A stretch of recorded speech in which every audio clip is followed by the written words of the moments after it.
Dekers, salam cerdas untuk siswa-siswi Indonesia. Assalamualaikum warahmatullahi wabarakatuh. Perkenalkan, nama saya Gladys Setno Maharani, SPD MPD, biasanya saya dipanggil Eno. Kali ini kita akan membahas tentang sistem perlindungan tenaga kerja. Sebelum kita tahu apa itu sistem perlindungan tenaga kerja, kita terlebih dahulu tahu apa itu tenaga kerja. Dalam pasal 1 angka 2 Undang-Undang Nomor 13 Tahun 2003 tentang Ketenagakerjaan disebutkan bahwa tenaga kerja adalah setiap orang yang mampu melakukan pekerjaan baik di dalam maupun di luar hubungan kerja guna menghasilkan barang atau jasa untuk memenuhi kebutuhan sendiri maupun masyarakat. Definisi tenaga kerja menurut para ahli bisa dilihat, tenaga kerja merupakan modal utama serta pelaksanaannya dari pembangunan masyarakat Pancasila. Tujuan terpenting dari pembangunan masyarakat tersebut adalah kesejahteraan rakyat, termasuk tenaga kerja. Tenaga kerja sebagai pelaksana pembangunan harus dijamin haknya, diatur kewajibannya, dan dikembangkan daya gunanya. Bentuk perlindungan tenaga kerja di Indonesia yang wajib dilaksanakan oleh setiap pengusaha atau perusahaan yang mempekerjakan orang untuk bekerja pada perusahaan tersebut harus sangat diperhatikan, yaitu mengenai pemeliharaan dan peningkatan kesejahteraan dimaksud diselenggarakan dalam bentuk jaminan sosial tenaga kerja yang bersifat umum untuk dilaksanakan atau bersifat dasar dengan berasaskan usaha bersama, kekeluargaan, dan kegotong royongan sebagaimana yang tercantum dalam jiwa dan semangat Pancasila dan Undang-Undang NKRI tahun 1945. Selanjutnya kita masuk pada pengelompokan tenaga kerja, di mana yang pertama yaitu tenaga kerja terdidik. Tenaga kerja terdidik adalah tenaga kerja yang harus menyelesaikan pendidikan terlebih dahulu sebelum memasuki tenaga kerja. Contohnya seperti apa?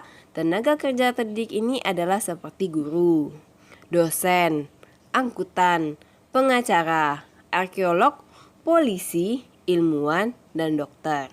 Sedangkan yang kedua yaitu tenaga kerja terlatih, di mana tenaga kerja yang membutuhkan pelatihan dan pengalaman terlebih dahulu sebelum melakukan suatu pekerjaan.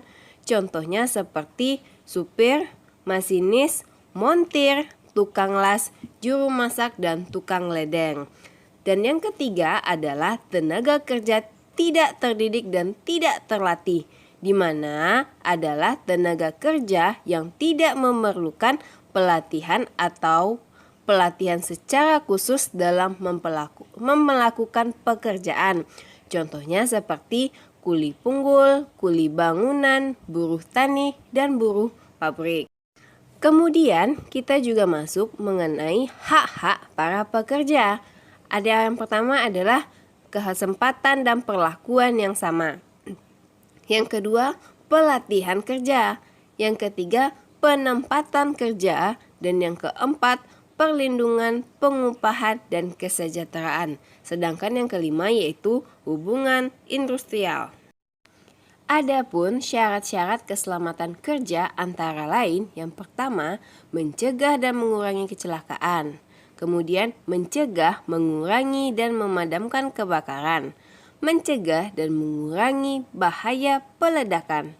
Memberikan kesempatan atau jalan penyelamatan diri waktu kebakaran atau kejadian lain yang berbahaya. Kemudian memberikan pertolongan pada kecelakaan. Serta yang keenam, memberikan alat-alat perlindungan diri pada pekerja. Memperoleh penerangan yang cukup dan sesuai.